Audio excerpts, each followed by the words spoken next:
Hello my dear student, this is Sudesh Sahu from life science tutorial. बेटा चलिए आज start करते हैं हमारा स्टेप्स ऑफ ट्रांसलेशन। ठीक है ना। प्रीवियस वीडियो में हमने जेनेटिक कोड देखा, ट्रांसलेशन के पर्पस देखे, मोड ऑफ ट्रांसलेशन देखे कि किस तरह से ट्रांसलेशन की प्रोसेस बेसिकली होती है, उसको हमने देखा। चलिए आज हम बात करेंगे स्टेप्स की। बेटा टोटल हम बात करेंगे किसकी? स्टेप्स की बात करेंगे कि कितने स्टेप्स होते हैं हमारे ट्रांसलेशन में। ठीक है। तो जैसे ट्रांसक्रिप्शन में बेटा 3 स्टेप थे ना, वैसे ही हमारे ट्रांसलेशन में 2 स्टेप और ऐड कर देंगे और ये आपका बन जाएगा 5 टोटल स्टेप। ठीक है। तो चलिए पहले मैं यहां पर लिख देता हूं स्टेप्स ऑफ ट्रांसलेशन। ठीक है ना। नंबर 1, सबसे पहले क्या होगा, अमीनो एसिड को एक्टिवेट करेंगे। जिस भी अमीनो एसिड को प्रोटीन बनाना है उसको पकड़ के लाएंगे। तो उसको पकड़ के लाने के लिए कौन जाएगा? टीआरएनए। तो टीआरएनए उसी आरएनए को उसी अमीनो एसिड को पकड़ेगा जो एक्टिवेटेड होगी। कैसी होगी? एक्टिवेटेड होगी। तो पहले अमीनो एसिड को हमको एक्टिवेट करना पड़ेगा और इस पहले स्टेप को हम बोल देते हैं बेटा एक्टिवेशन। क्या बोल देते हैं? एक्टिवेशन ऑफ अमीनो एसिड, जिसको बोलते हैं अमीनो एसाइलेशन। क्या बोलते हैं? अमीनो एसाइलेशन बोलते हैं बेटा। अमीनो एसाइलेशन के बाद हम पढ़ेंगे चार्जिंग ऑफ टीआरएनए। ठीक है। क्या पढ़ेंगे? Charging of tRNA. Charging of tRNA को बोल सकते हो तुम एक्टिवेशन और बोल सकते हो बेटा लोडिंग। क्या बोल सकते हो? लोडिंग। Loading of tRNA. ठीक है ना। हम क्या कर लेंगे, इसमें लोडिंग पढ़ेंगे। उसके बाद ये जो 3 स्टेप है वो तो कॉमन है, इनिशिएशन, इलॉन्गेशन, टर्मिनेशन, है ना। ये 3, ये 4, ये 5। पहला स्टेप क्या है बेटा? इनिशिएशन। इनिशिएशन के बाद कौन आएगा? इलॉन्गेशन। इलॉन्गेशन के बाद कौन आएगा? टर्मिनेशन। ठीक है ना। टोटल हमको 5 स्टेप्स पढ़ने हैं। ठीक है ना। टोटल हमको क्या पढ़ना है बेटा? 5 स्टेप्स पढ़ने हैं। तो सबसे पहले चलो एक्टिवेशन करते हैं अमीनो एसिड का। ठीक है। पहला स्टेप है बेटा activation. Activation of amino acid. ये अमीनो एसिड रिएक्शन करेगा एटीपी से। अमीनो एसिड रिएक्शन करेगा एटीपी से और ये बना लेगा अमीनो एसाइल। ये बना लेगा amino acyl, amino acyl complex बना लेगा। प्लस ये एडीपी यहां से क्या हो जाएगा बेटा? रिमूव हो जाएगा। इसी को हम बोलते हैं एक्टिवेटेड अमीनो एसिड बोलते हैं। एक्टिवेटेड क्या बोलते हैं इसको? अमीनो एसिड बोलते हैं। ठीक है ना। यहां पे और दूसरे जो प्रोसेस होगा उसमें एक सेम एंजाइम काम करता है। इस एंजाइम का नाम है अमीनो एसाइल टीआरएनए सिंथेज। इसका नाम है अमीनो एसाइल। ठीक है। Amino acyl tRNA synthase. ये सिंथेज इसको भी कैटेलाइज करता है और सेकेंड प्रोसेस को भी कैटेलाइज करता है। सेकेंड प्रोसेस क्या है बेटा? चार्जिंग है। क्या बोलेंगे इसको? चार्जिंग ऑफ टीआरएनए बोलेंगे। ठीक है। तो चार्जिंग ऑफ टीआरएनए क्या होगा बेटा? अमीनो एसाइल जो कॉम्प्लेक्स जो बना था पहले स्टेप में, क्या बना था? अमीनो एसाइल कॉम्प्लेक्स जो है वो रिएक्शन करेगा किससे? टीआरएनए से। और टीआरएनए के एक्सेप्टर आर्म के एडेनिन से बाइंड हो जाएगा। ये देख लो, ये हमारा टीआरएनए, ये हमारा एसीसी डोमेन और इससे हमारा अमीनो एसिड बाइंड हो जाएगा। ठीक है। ये बन जाएगा अमीनो एसाइल टीआरएनए कॉम्प्लेक्स। ये बन गया तुम्हारा अमीनो एसाइल टीआरएनए कॉम्प्लेक्स बन गया। इसी कॉम्प्लेक्स को हम क्या बोलते हैं बेटा? चार्ज बोलते हैं। ये चार्ज हो गया। कौन चार्ज हो गया? चार्ज टीआरएनए के नाम से जानते हैं। ठीक है। और ये भी काम, मतलब ये जो केमिकल रिएक्शन है इसको कौन कैटेलाइज कर रहा है? तो वही एंजाइम कैटेलाइज कर रहा है जिसका नाम क्या है? अमीनो एसाइल टीआरएनए सिंथेज है। ठीक है, ये जो एंजाइम है ना बेटा, वो 40 different types of tRNA synthetase present होते हैं जो कि अमीनो एसिड या टीआरएनए को चार्ज करते हैं। ठीक, तो याद रखना ये जो प्रोसेस है बेटा दोनों, ये कहलाता है charging of tRNA. Amino acid tRNA synthase responsible होते हैं इसके लिए, और ये एटीपी डिपेंडेंट प्रोसेस है, एटीपी डिपेंडेंट प्रोसेस है। इसको हम बोलते हैं ऑल्सो नोन एज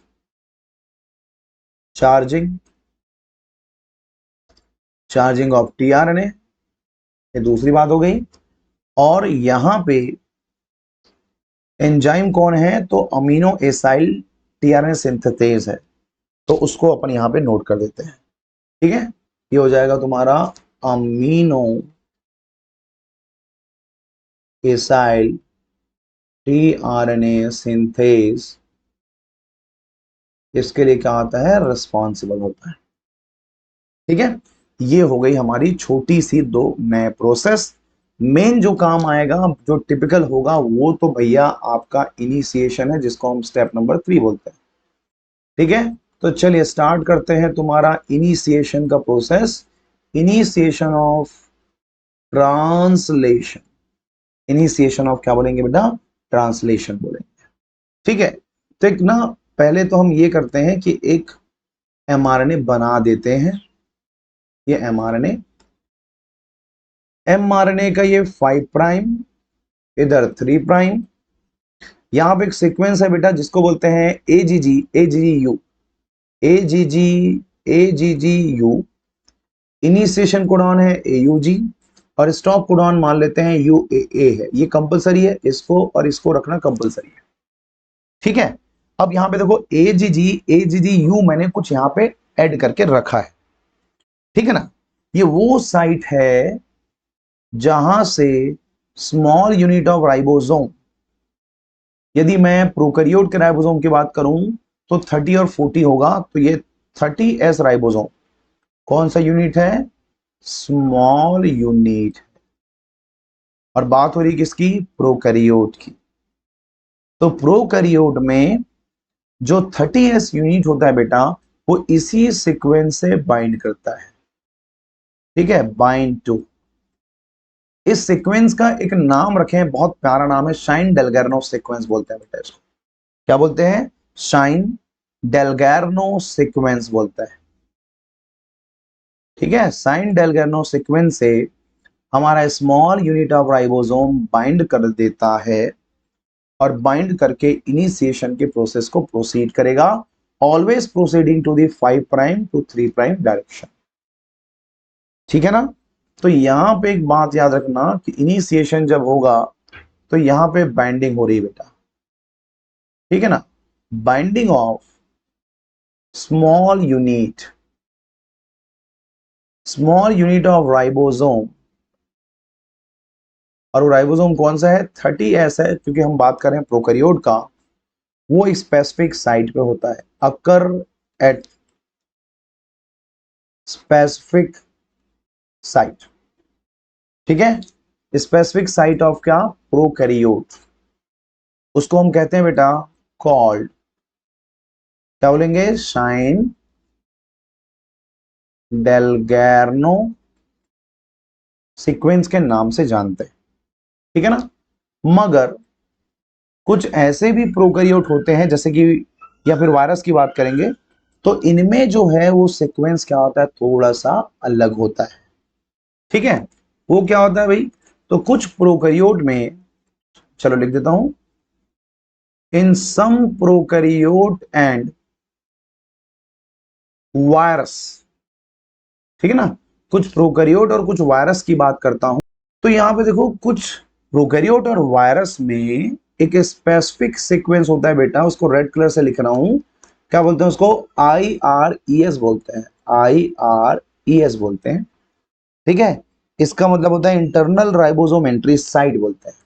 क्या ये, इंटरनल राइबोसोम एंट्री साइट। ठीक है, ये एंट्री साइट जो है वो प्रेजेंट होता है instead of sine Dalgarno sequence. ठीक है, साइन डेलगर्नो के जगह पे ये सीक्वेंस प्रेजेंट होता है। मगर जैसे हम बात करें प्रोकैरियोट का, तो इनिशिएशन कोडॉन जो होते हैं वो कहां है, देखो साइन डेलगर्नो सीक्वेंस के बाद आपको मिलेगा। ठीक है, तो यहां पे एक पॉइंट लिख देते हैं, in case of prokaryote initiation codon, जो हमारा इनिशिएशन कोडॉन है वो कहां है भाई, कोडॉन आर है ना, डाउन स्ट्रीम होगा, downstream to Shine Dalgarno sequence, Shine Dalgarno sequence में प्रेजेंट होता है। ठीक है, अब यहां पे IRES का थोड़ा सा देख लो, 3 टोटल वैरायटी देख लो, IRES 1 2 ये 3। ठीक है, ये IRES जो 1 होता है ना बेटा, 1 2 3 ये लोकेशन चेंज होता है, मतलब अलग अलग जगह पे प्रेजेंट होते हैं। 1 जो है वो प्रेजेंट इनसाइड, मतलब ये बीच में प्रेजेंट होगा। ये कहां प्रेजेंट होगा, प्रेजेंट इनसाइड IRES, ये IRES के बीच में प्रेजेंट होगा, कभी भी होगा तो बीच में होगा। सेकेंड वाला होगा हमेशा डाउनस्ट्रीम टू IRES। ठीक है, और थर्ड जो है वो स्टार्टिंग कोडॉन जो है वो अपस्ट्रीम होगा टू दी IRES। यहां पे इनिशिएशन कोडॉन जो है, initiation codon are upstream to IRES। ठीक है, ये वहां पे अपस्ट्रीम साइड पे प्रेजेंट होगा। ये कहां होता है यूनिकली, तो हेपेटाइटिस सी वायरस में होता है, हेपेटाइटिस सी वायरस में ये प्रेजेंट होता है। ठीक है, मगर जब हम बात करते हैं यूकैरियोट का, इन केस ऑफ यूकैरियोट, अब हमने कहा प्रोकैरियोट में होता है साइन डेलगर्नो, कुछ माइक्रोब और हमारे वायरस में होता है IRES सीक्वेंस। मगर प्रो यूकैरियोट में साइन डेलगर्नो सीक्वेंस की जगह पे वैसा ही एक और सीक्वेंस होता है जिसको बोलते हैं कोजैक। क्या बोलते हैं उसको बेटा, कोजैक सीक्वेंस बोलते हैं। इन केस ऑफ यूकैरियोट, ठीक है, like Shine Dalgarno sequence, like Shine Dalgarno sequence, यहां पे क्या प्रेजेंट होगा, कोजैक। ठीक है ना, यहां पे क्या प्रेजेंट होगा, कोजैक सीक्वेंस प्रेजेंट होगा। तो कोजैक सीक्वेंस जो है वो प्रेजेंट होता है। ठीक है ना, और ये जो कोजैक सीक्वेंस है यहीं से क्या होगा, हमारा ट्रांसलेशन स्टार्ट होगा, ट्रांसलेशन गेट स्टार्ट। ठीक है, ये बातें समझ में आ गई। अब यहां पे देखना कि हमारा जो स्टार्टिंग कोडाउन होता है वो ज्यादातर इससे स्टार्ट होता है, ACC AUG, क्योंकि AUG हमारा क्या है, इनिशिएशन कोडाउन है, इज यूज्ड एज अ, यदि ये सीक्वेंस होगा 6 बेस पेयर का तब उसको हम स्टार्टिंग कोडाउन के नाम से जानेंगे। तो यूज्ड एज अ इनिशिएशन कोडाउन, इसको हम इनिशिएशन कोडाउन के रूप में मानेंगे। ठीक है, एंड याद रखना कि ये जो है वो मल्टीपल नंबर में प्रेजेंट होता है, मल्टीपल AUG जो कोडॉन्स होते हैं, यहां पे जो कोडॉन होंगे वो प्रेजेंट होते हैं। ठीक है, ये हो गया उसके नेचर की बात। अब यहां पे देखो यूकैरियोट में एक्चुअल में क्या है, हमने बताया था ना 5 प्राइम कैपिंग, याद है, तो 5 प्राइम कैपिंग बेटा ये क्या है, पोस्ट ट्रांसक्रिप्शनल मॉडिफिकेशन है। 5 प्राइम कैपिंग जो है also responsible for the binding of small unit of ribosome. Prokaryote में 5 प्राइम कैपिंग नहीं होता, तो वहां पे साइन डेलगर्नो सीक्वेंस के थ्रू वो बाइंड कर सकता है, मगर यूकैरियोट में 5 प्राइम कैपिंग होता है। ठीक है ना, 5 प्राइम कैपिंग ऑफ यूकैरियोट ये प्रमोट करेगा बाइंडिंग साइट। ठीक है ना भाई, यूकैरियोटिक mRNA क्या कर रहा है, प्रमोट द बाइंडिंग, ठीक है, promote the binding of small unit, promote the binding of small unit of ribosome. अब थोड़ा सा माइंड क्लियर कर लो कि प्रोकैरियोट में जो राइबोसोम की बाइंडिंग है स्मॉल यूनिट की, वो कहां होगी, सैंडल में, ठीक है। यूकैरियोट में कोजैक सीक्वेंस के नियर बाई प्रेजेंट होगा और बाइंड कहां करेगा, 5 प्राइम कैपिंग साइट से बाइंड करना स्टार्ट करेगा, ठीक है ना। इसको डायग्राम के थ्रू समझते हैं थोड़ा सा। मान लो ये हमारा mRNA है, ठीक है, ये हमारा mRNA है, ये हमारा 5 प्राइम, ये हमारा 3 प्राइम, यहाँ पे कैप है, मान लो यहाँ पे क्या है, कैपिंग हो गई है। तो ये कैपिंग क्या करेगा, बाइंडिंग को प्रमोट करेगा, ठीक है। ये कुछ इस तरह से बाइंडिंग होगी, ठीक, ये कैपिंग है, ये हमारा कैपिंग है, और यहां से कौन बाइंड करता है भाई, small unit of ribosome bind करता है। ये देख लो, यहां पे आके कौन बाइंड कर गया, 40S राइबोसोम, 40S राइबोसोम आके बाइंड कर गया। और यहाँ ए टर्मिनल पे क्या है, पॉली ए टेल है, और पॉली ए टेल में एक और प्रोटीन बाइंडेड है, क्या नाम है उसका, poly A polymerase, PABP, poly A polymerase binding protein बोलते हैं। ये यहाँ पे प्रेजेंट होता है, ठीक है ना। तो अलग अलग तरीके से जो है, अच्छा यहाँ पे देखो PABP भी क्या कर रहा है, प्रमोट कर रहा है, PABP also promote the binding, ठीक है, binding of small unit of ribosome, ठीक है। ये यहाँ पे क्या कर रहा है, बाइंडिंग कर रहा है। चलिए अब यहाँ पे देखना इनिशिएशन कैसे होता है। सबसे पहले हम क्लियर कर लेते हैं किसको, इनिशिएशन प्रोसेस को। देखना बेटा,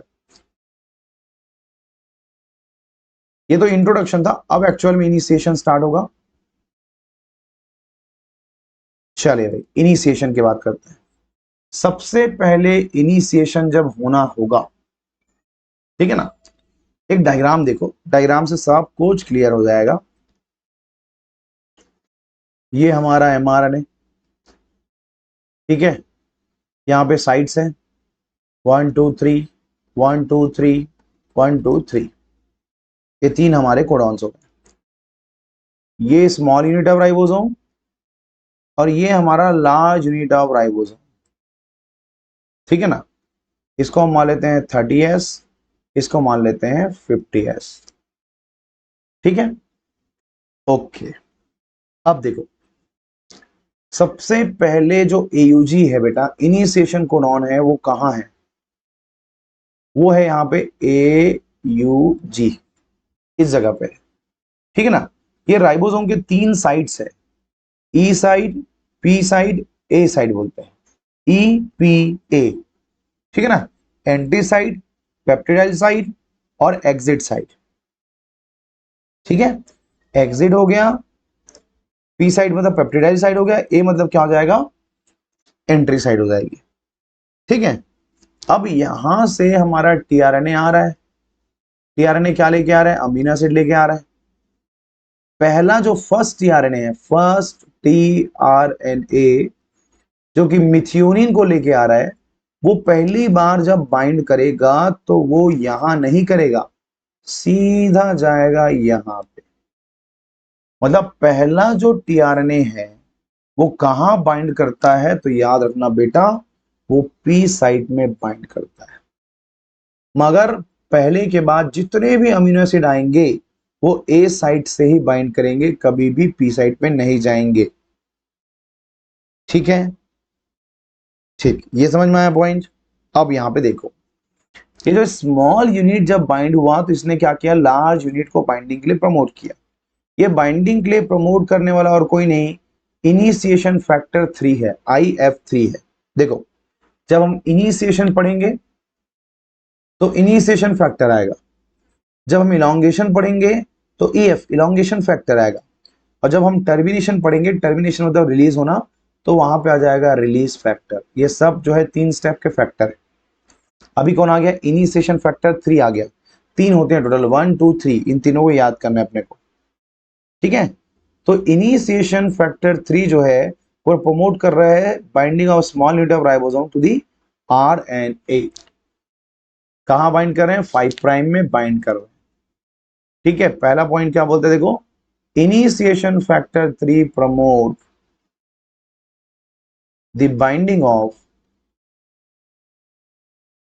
of small unit of ribosome, small unit of ribosome से बाइंड करेगा, ठीक है। Small unit of ribosome to mRNA, mRNA से बाइंडिंग को प्रमोट कर रहा है। It also promote the binding of large unit,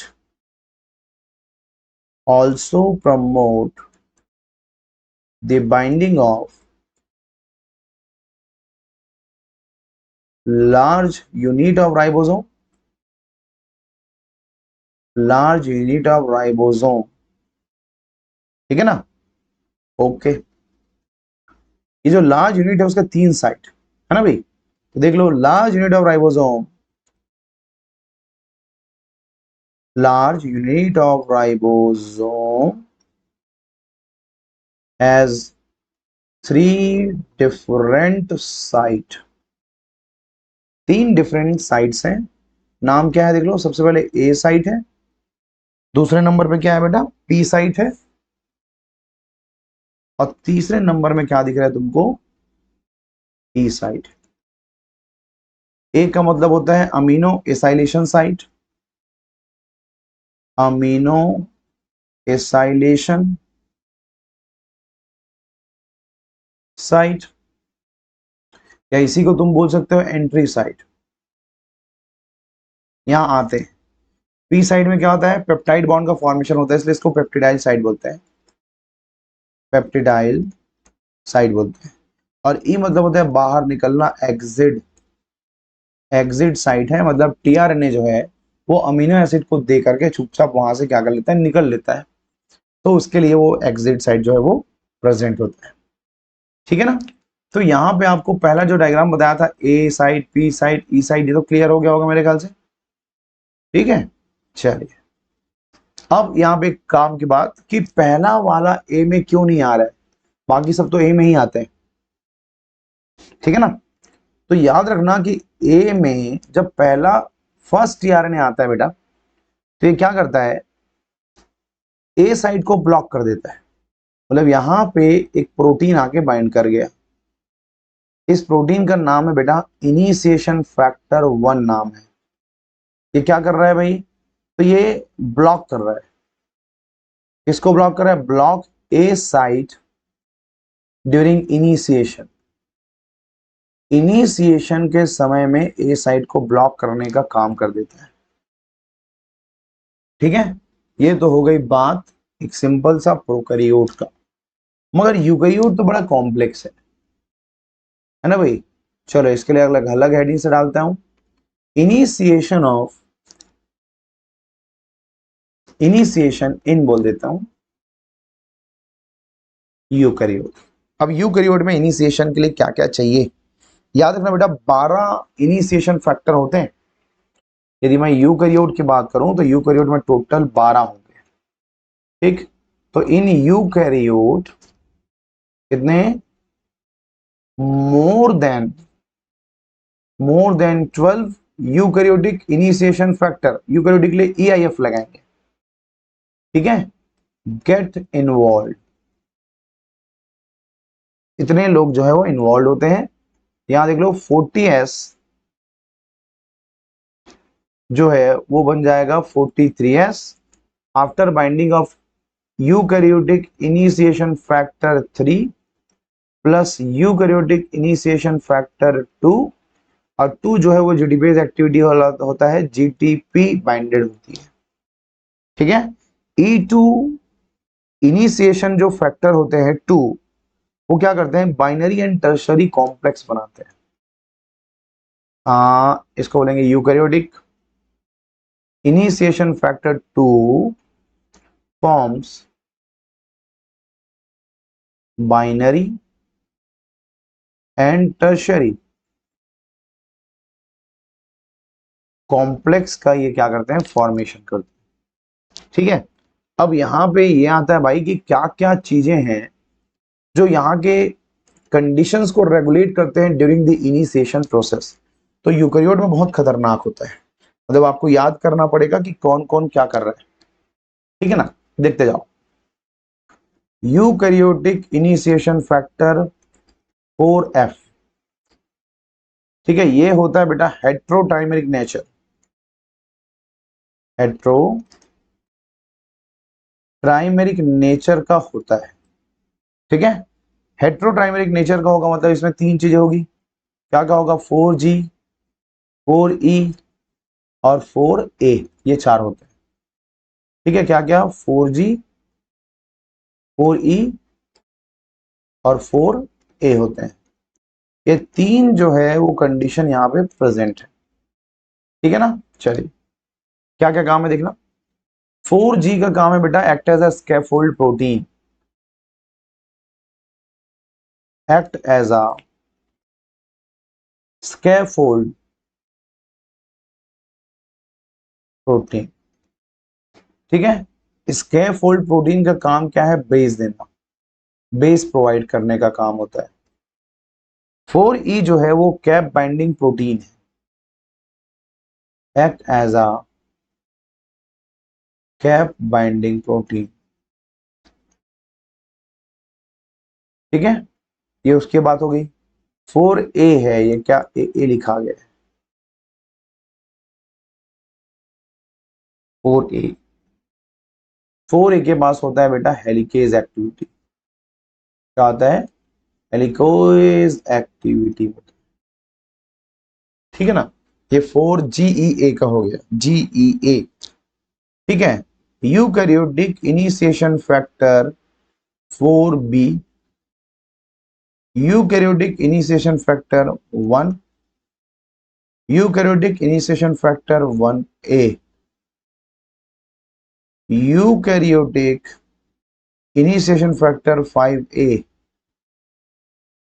और एक और है अगले पेज में बताऊंगा। ये जो 4B है उसका काम है helicase inducer activity, helicase inducer activity. ठीक है, और 1N1A का जो काम है वो क्या करता है, स्कैनिंग करता है। क्या करेगा, स्कैनिंग करेगा, स्कैनिंग ऑफ mRNA।